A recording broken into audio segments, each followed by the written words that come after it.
అధికారుల అలసత్వానికి సంబంధించి సీఎం ఇప్పటికే వార్న్ చేసినప్పటికీ కూడా తిరిగి అయ్యే అంశాలు మళ్లీ పునరావృతం అవుతున్నాయి. పూర్తి డీటెయిల్స్ విజయవాడ నుంచి మా కరెస్పాండెంట్ శ్రీనివాస్ అందిస్తారు.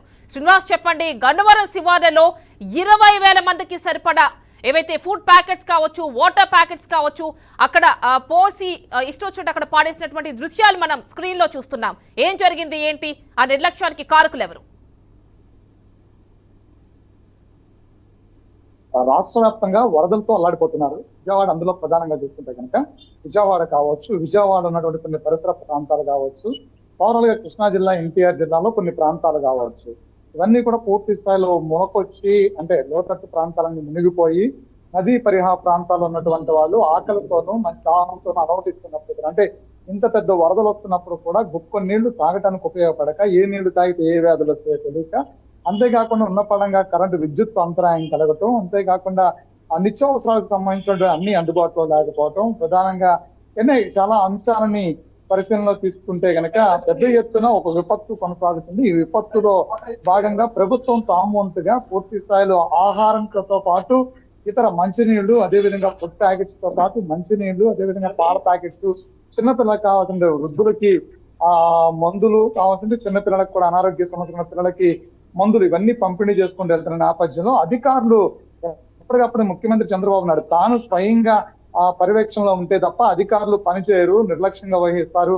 ఇది ప్రభుత్వం మీద పెద్ద ఎత్తున బురద పడుతుంది. ప్రతిపక్షాలు ఇప్పటికే దీని గురించి గగ్గోలు పెట్టేటువంటి నేపథ్యం ఉంటుంది. కాబట్టి ఎట్టి పరిస్థితుల్లోనూ గ్రౌండ్ లోనే ఉండాలి. ప్రజల క్షేమం ఇక్కడే ఫ్లడ్ లో ఉన్నటువంటి ప్రతి ఒక్కరు కూడా పరామర్శించాలి, వాళ్ళకి నేను ఉన్నాననేటువంటి ధైర్యం ఇవ్వాలి. అదే విధంగా మందుల దగ్గర నుంచి మొదలుకుంటే కనుక పూర్తి స్థాయి ఆహారం వరకు కూడా అన్ని ఏర్పాట్లు ఎక్కడ ఏది కొలువు లేకుండా చూడాలి. అంతేకాకుండా దీనికి సంబంధించినట్టు ఇప్పటికే నీడింగ్ కూడా కలెక్ట్ చేస్తున్నటువంటి పరిస్థితి ఉంది. ఇప్పటికే స్వచ్ఛంద సంస్థలు ముందుకొచ్చి ఆహారాన్ని పెద్ద ఎత్తున సరఫరా చేస్తున్న పరిస్థితి ఉంది. కొంతమంది స్వచ్ఛంద సంస్థ సంబంధించినటువంటి వాళ్ళు కూడా పూర్తి స్థాయిలో ఆహారాన్ని తీసుకొచ్చి ప్రభుత్వం తరపు నుంచి ఆహారాన్ని కొన్ని ప్రాంతాల్లో తిరిగి ఆహారాన్ని కూడా వాళ్ళకి బాధితులకి సప్లై చేస్తున్న పరిస్థితి. మరో పక్క నుంచి ఎన్డీఆర్ఎఫ్ బృందాలు పెద్ద ఎత్తున పనిచేస్తున్నటువంటి పరిస్థితి, పోలీసులు అందరూ పనిచేస్తున్న నేపథ్యంలో అధికారులు కొంతమంది తాము నిర్లక్ష్యం వహిస్తారు. ముఖ్యమంత్రి చంద్రబాబు నాయుడు చాలా సీరియస్ గా చెప్పాడు, ఫ్లడ్ బాధితులందరూ కూడా ఎక్కడ ఇబ్బంది పడకూడదు, వాళ్ళు పూర్తి స్థాయిలో ప్రభుత్వం మమ్మల్ని ఆదుకుంది అనేటువంటి ఆనందంతో ఉండాలి, ఈ ఫ్లడ్ అనేదాన్ని మర్చిపోవాలి, పూర్తిగా వాళ్ళ భద్రతతో ఉన్నాము, మాకు ఏ భయం లేదనేటువంటి ఒక భద్రతని కల్పించాలి, ప్రతి ఒక్కరు కూడా కష్టించి పనిచేయండి అని చెప్పని ముఖ్యమంత్రి చంద్రబాబు నాయుడు దాదాపు 20 గంటలు అంటే ఉదయం మొదలుకొని అంటే ఉదయం 6 గంటల నుంచి మొదలుకొని రాత్రి 1 గంట 12:30 1 గంట 2 వరకు కూడా ఆయన ప్రయాణం కొనసాగుతుంది. ప్రజలతో మమేకం ఉంటున్నారు, కంట్రోల్ రూమ్ లో అందుబాటులో ఉంటున్నారు,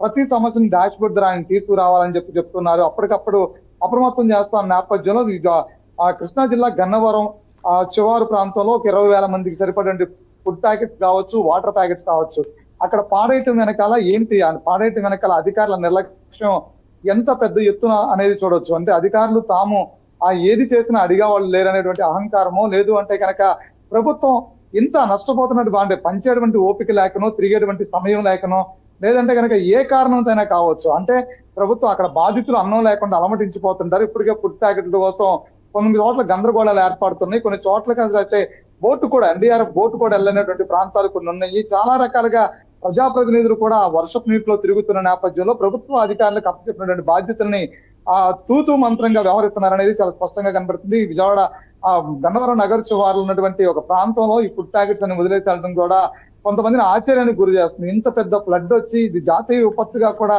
ప్రకటించాల్సినటువంటి నేపథ్యంలో ఇన్ని వేల మంది వరద బాధితులు అర్థం లేక కొట్టుమిట్టాడుతున్న నేపథ్యంలో ఇలాంటి అధికారులు ఎలాంటి అధికారుల నిర్లక్ష్యాన్ని ఎలా చూడాలనేది కూడా అందరూ కూడా ఆశ్చర్యపోతున్న నేపథ్యం చూస్తున్నాం. దీని మీద ముఖ్యమంత్రి చంద్రబాబు నాయుడు దృష్టి ఇప్పటికీ దీని మీద ఆయన దృష్టికి వెళ్ళినట్టు తెలుస్తుంది. దీని మీద ఆయన సీరియస్ గా యాక్షన్ తీసుకోవాల్సిన నేపథ్యం కూడా ఉంది. ఎందుకంటే అంతేకాకుండా ఫ్లడ్ తగ్గేంత వరకు కూడా బాధితులకు అందాల్సినటువంటి ఆహారం కావచ్చు, మందులు కావచ్చు, రెస్క్యూ కావచ్చు, ఇవన్నీ కూడా పెద్ద ఎత్తున ప్రభుత్వం తాము ముందుకు తీసుకెళ్తున్నామని చెప్తున్నారు.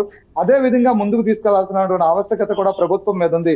ఎక్కడైతే ప్రభుత్వ అధికారులు నిర్లక్ష్యం వహిస్తారో అక్కడ ప్రభుత్వం నింద ప్రభుత్వం మీదకి వెళ్తమే కాకుండా ఎక్కడైతే ప్రభుత్వ అధికారులు నిర్లక్ష్యం వహిస్తారో అక్కడ ఉన్నటువంటి బాధితులు కూడా చాలా వరకు ఇబ్బంది పడే పరిస్థితి ఉంది. ఇప్పటికే ఆహారంతో అనుమతిస్తున్న నేపథ్యం కూడా చాలా వరకు కనిపిస్తుంది. కాబట్టి ఇలాంటి నిర్లక్ష్యాన్ని వదిలేసి ప్రభుత్వ అధికారులందరూ కూడా పనిచేయాల్సినటువంటి ఆవశ్యకత ఉంది.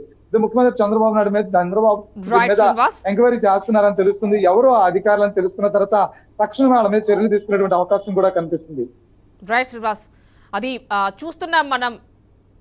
ప్రతి ఒక్కరూ అసలు ఆహారం అందక పాల ప్యాకెట్ల కోసం ఒక్క పూట గడిస్తే చాలు అన్నట్టుగా చూస్తున్న పరిస్థితులు ఈ వరద దృష్ట్యా.